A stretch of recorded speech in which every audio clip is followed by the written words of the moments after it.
But as I often told my UK friends during the 20th century, it's really easier to have no race problems when you have only one race, which was the case for a long time in the UK. And not only was it white, it was pasty white. If I'm in the UK, I'm like a tanning guy. Norman Chad.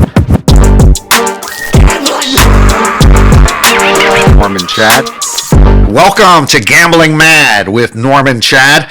I am Norman Chad.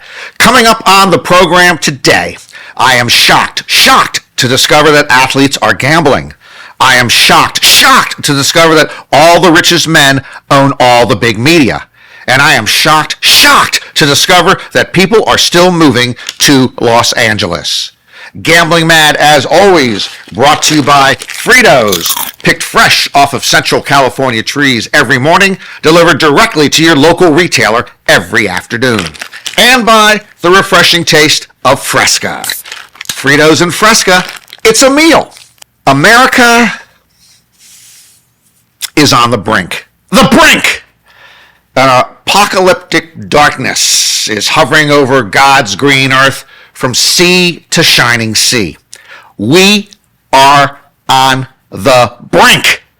Let's take a look at our national map to get more details on this. America on the brink. Everywhere in our lower 48, dark, ominous clouds looming over our democracy. It is dark here, and there.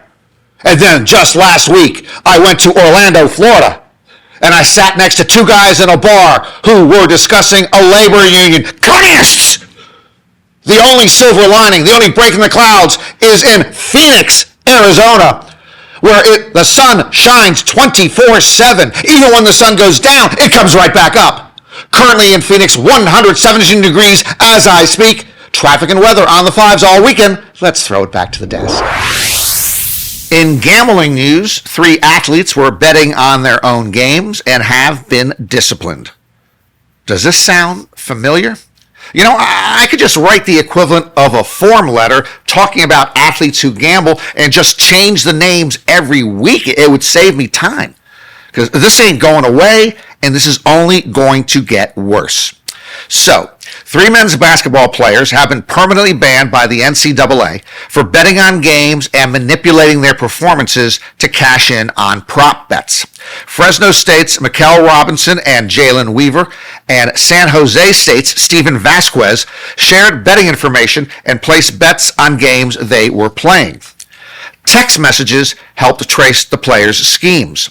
For instance, last season, Robinson texted Vasquez to tell him which prop bets he would purposely miss the number. Say there was a prop bet that he would get more or less than 4 rebounds, he would simply tell him, I'm not going to get 4 rebounds tonight. Robinson, Vasquez, and a third individual placed $2,200 on various underlines for Robinson's play, and they won about $16,000. Now, as I have reported many times in the last year, many states are going to eliminate individual player prop bets, if only in college games. Others might argue that the best solution, the only solution, is simply to make gambling illegal again. However, this is not the solution. Just because you ban gambling will not stop gambling. It never has. It's as good as if you pass legislation stating that the sun could not rise. Trust me, the sun still will rise. This show is called Gambling Mad. Why is it called Gambling Mad? It only exists because people always will gamble. Plus, I've got nothing else on my schedule for Tuesday afternoons, so I figured I might as well tape a podcast. And remember, with Gambling Mad, you always lose less. Time for NFL picks. Almost time for NFL picks. First, let me give myself a rare victory lap for hitting my only Major League Baseball season bet. Had the Cleveland Guardians over 82.5 wins. It was touch and go all season, but then in late September, they ran off 10 straight wins. The Guardians finishing over 82.5 wins. And so that gives me a mythical $100 profit. We make $100 bets on all these props. Earlier this year, I missed on 4 prop bets with the NBA and March Madness. If I had hit on any one of those 4, because those were giving me odds, I'd be up for the year. But I missed all of those 4. I hit the Guardians, which just pays $100 on a $100 bet. So I am 1-4 on the prop bet so far this year for minus $300. It's a nice living if you can make it off of minus $300 every few months. Anyway, let's go to the NFL bets, where, speaking of losing, my season record so far is 4-6. Doesn't look good. I am not going to panic. It's a long season, and every year I just seem to somehow finish just above 500. But when you not only when you miss on picks, when you pick against somebody's favorite team, they'll start hating on you. Over the years, I have received, first in the old days, snail mail, and now email, and of course, posts on X from people telling me that I don't know what I'm talking about. People telling me that I am so bad, and this is the most popular email I get. Dozens and dozens and dozens over the years. I am so bad at this that they just pick against me and they can, be in the black and run to the bank. That's an interesting claim, because every single year that I have done this, I finished the season at just about 500, at 50%. You figure out what they're talking about then. So once in a while, I have responded to these people to tell them, hey, what I just told you, it's interesting that you're profiting on betting against me. Every year I'm 50% right, 50% wrong. So that means you got to be 50% wrong or right. And over the years, 2 different times, 2 different individuals have responded to me by telling me, no. What you don't understand is I know which games in which you're going to be wrong. End of conversation. End of discussion. End of any brain activity. Anyway, let's get to the picks for this week. Commanders at Falcons. The Commanders won last week 41-24. The Falcons lost 30-0. So how is Washington only a 2.5-point favorite? It's Chinatown, Jake. Or in this case, it's the NFL, Roger. Now, the thing is that things change. Teams bounce. Now, the Falcons will have to bounce from the outhouse to the penthouse to beat the Commanders. The Falcons could not score a single point against the Carolina Panthers. The Falcons could not score against the Panthers. That would be like Ryan Gosling not scoring in a college bar. I believe Michael Penix and Bijan Robinson will have big games. Well, at least one of them better have a big game. I will take the Falcons and the points. Browns at Lions. The Browns beat the Packers last week 13-10. Sure, the Browns have a good defense. So does the United States of America. And when's the last time we won a war? Anyhow, the Browns should have a big letdown after that big upset. And actually, the Lions also might have a letdown after their Monday night dismantling of the Baltimore Ravens. But the difference here is Joe Flacco versus Jared Goff. I hate to pick on Flacco again, but he is 57 years old, eats Metamucil for breakfast, and has the mobility of a fire hydrant. He also has the worst passer rating of any quarterback in the NFL this season, 65.9. Your quarterback's passer rating should not be lower than the game time temperature. I'll take the Lions here at home as a big favorite, minus 8.5. Time for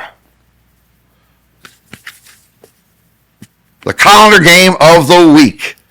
Jaguars at 49ers. I have no idea how the 49ers are 3-0. They are missing Brock Purdy and Nick Bosa. Matt Jones stepped in for Purdy, but now he has a knee injury. If Purdy or Jones can't start Sunday, then they would turn to third-string quarterback Curtis Rourke. Oh, my goodness. Excuse me. He is also hurt, which leaves them with practice team quarterback Adrian Martinez. When you are on the practice squad, all you do is practice. You never suit up for games. You hold a clipboard at best. Martinez, though, was league MVP in the United Football League last year. However, in all honesty, I believe the UFL consists mostly of geek squatters that were laid off by Best Buy.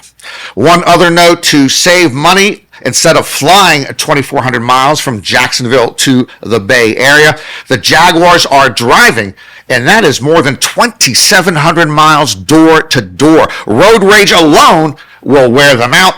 I am reluctantly taking the 49ers as a 4-point home favorite. Jets at Dolphins. So Tua is 6-0 in his career against the Jets. Big deal. I could be 6-0 against the Jets without wearing a chin strap or a jock strap. The Dolphins' defense stinks, giving up at least 31 points in every game this season. It's not a good game, and I am contractually obligated, I am told, to make a prediction on this dog of a contest. Okay, I predict that no one in my neighborhood will watch Monday Night Football for this one because it's starting at 4:15 Pacific time. That's my happy hour. We do have to make a pick. Both teams are 0-3. It is a miscarriage of justice that both will not be 0-4. As a rule, when winless teams meet, I always take the points. Plus, I believe justice will be partly served by the game ending in a tie. So they both will be 0-3-1. If it ends in a tie, you got to take the underdog. So I am taking the Jets and 2.5 points in Miami. Bengals at Broncos. The Broncos are the much better team. The Broncos defense alone can carry them to victory any given week. The Bengals have terrible ownership. They could turn 7-11s into 11-7s. The Bengals' Jake Browning might be the only quarterback starting this weekend worse than Joe Flacco. The Bengals are coming off the worst loss in their franchise history, 48-10 against Minnesota. The game is in Denver, and the Broncos are in a foul-ass mood, losing their last 2 games, each on the game's last play. So everything points to a Denver rout. Naturally, I will take another bad team, and I will take the points. Bengals plus 7.5. Let me speak for a moment to my good friends in the UK. My entire adult life, I have known various individuals residing in Great Britain. They've always liked to thumb their noses and point their fingers at us Americans, particularly on 2 fronts: our gun culture and our race problems. I have no defense, absolutely no defense for our gun culture. As far as the race problems go, yes, they have always existed here. But as I often told my UK friends during the 20th century, it's really easier to have no race problems when you have only one race, which was the case for a long time in the UK. And not only was it white, it was pasty white. If I'm in the UK, I'm like a tanning god, okay, compared to those pasty white Brits. So it was all whites forever in the UK. Which brings us, though, to the past couple of generations and the current moment in England where we see these anti-Islam and anti-immigrant sentiments reaching feverish highs. Now, how did that happen? Well, for decades, for centuries, the British never had any problem casting themselves across the globe, colonizing land after land under the UK flag, thousands of miles away from Buckingham Palace. As the saying went, the sun never sets on the British Empire. Well, it finally set, and in recent years, many of those colonized decided to make their way to London and environs. No, your Brits said. No. So it was okay for the UK to abuse its military and financial might for generations, controlling the lives of those halfway around the world. But when that world comes to you, it's trouble in paradise. And of course, a lot of those immigrants are people of color. Oops. Sounds like we got a race problem, Nigel. Speaking of the United Kingdom, let us now turn to Charlie Kirk. In the wake of the Charlie Kirk assassination, freedom of speech has become an issue.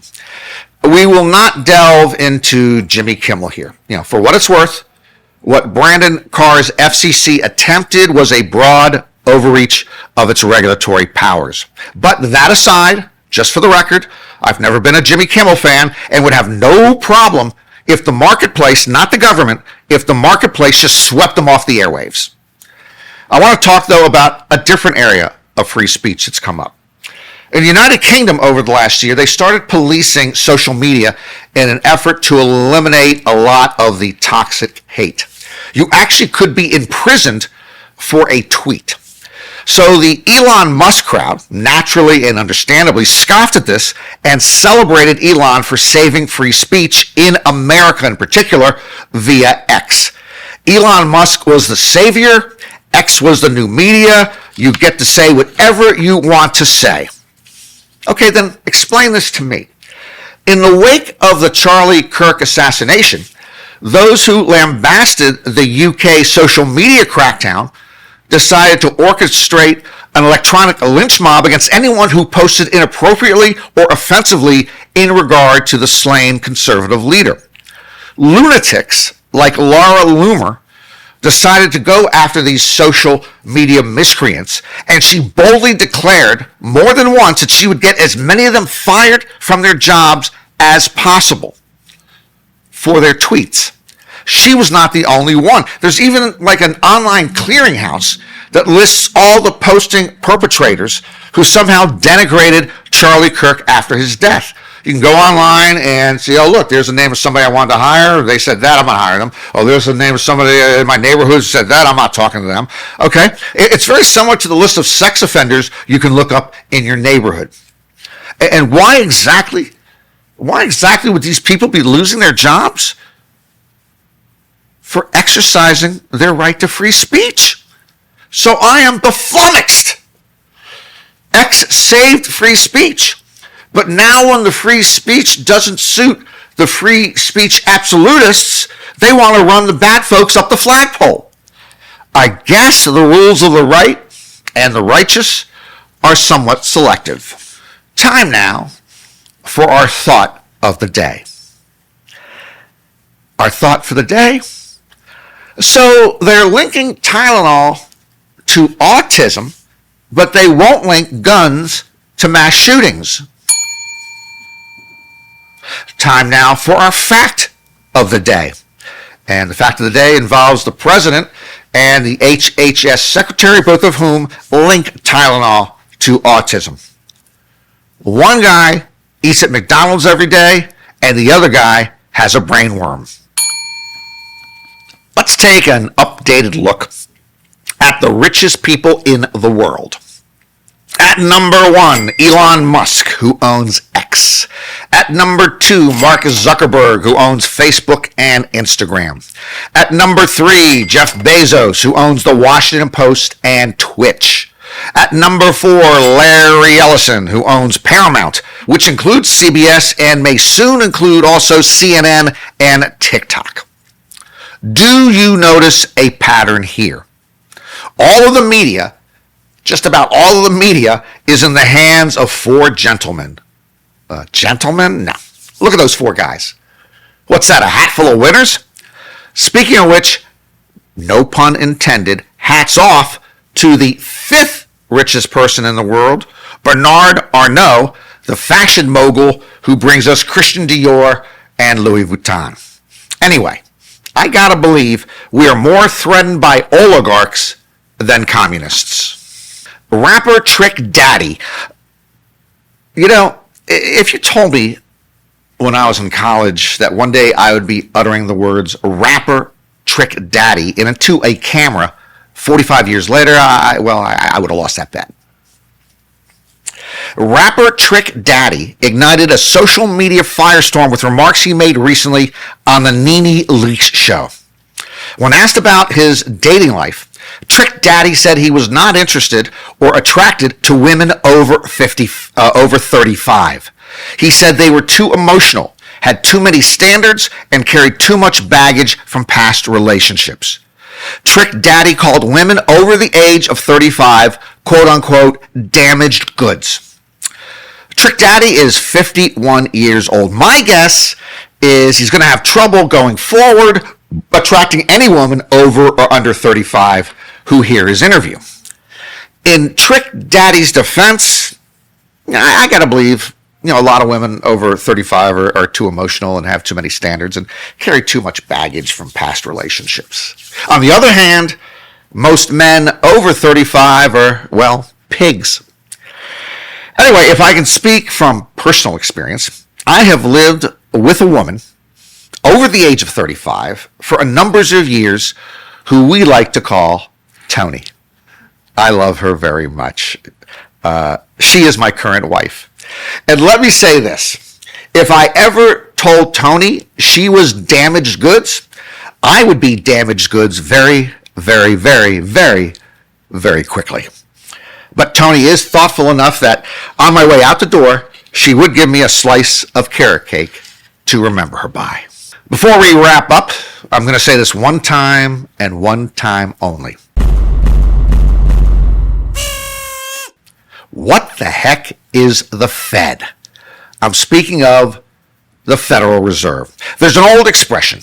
Everybody talks about the weather, but nobody does anything about it. Well, everybody talks about the Fed, but nobody knows anything about it. Does anyone have any idea exactly what the Fed does? Does anyone understand how its decisions affect our lives? Does anyone have any knowledge of who exactly is on the Fed? No, no, and no. The Fed is America's central banking system, which means nothing to me. The Fed buys and sells government bonds to control the money supply, which means nothing to me. The Fed sets and adjusts interest rates, which means nothing to me. The Fed tries to balance inflation with unemployment, which means nothing to me. For all I care, they could use a Ouija board. The point is, none of us has a grip on this entire process, so all of us should stop talking about it. It just confounds every day. If smart people such as myself, I have an American Studies degree from the University of Maryland. If smart folks like me and Blue can't figure this stuff out, what chance do Scott Baio and Kid Rock have? That will do it for another edition of Gambling Mad with Norman Chad. Hope to see you again next time. And remember, if you're going to roll the dice, make sure they're loaded. I heard a statistic that blew my mind the other day, Blue. 35 out of every 100 people on planet Earth live in India or China. 35 out of 100, India or China. So how come every time I go to the DMV branch in West Los Angeles, it's so crowded? It seems as if everybody not living in India or China has moved to LA. I don't want to discourage anyone from following their dreams, but we don't need any more people here in Los Angeles. Traffic is so bad it takes me 15 minutes just to pull out of my driveway. I came here in the 1990s, and actually, they didn't need more people moving into town even then. But nobody told me. If someone had mentioned it to me, I'd be in Bakersfield or Fresno now. Well, I'm going to mention it to everyone right now, loud and clear. Don't come to Los Angeles. Trust me, LA is just a series of exit ramps, nail salons, and mattress stores. Don't come to Los Angeles. Do not come to Los Angeles, because as Wolfgang Puck is my witness, the next time some Brad Pitt wannabe / part-time waiter screws up my rigatoni bolognese and sauteed spinach side order at my favorite Italian restaurant, I will go gambling mad.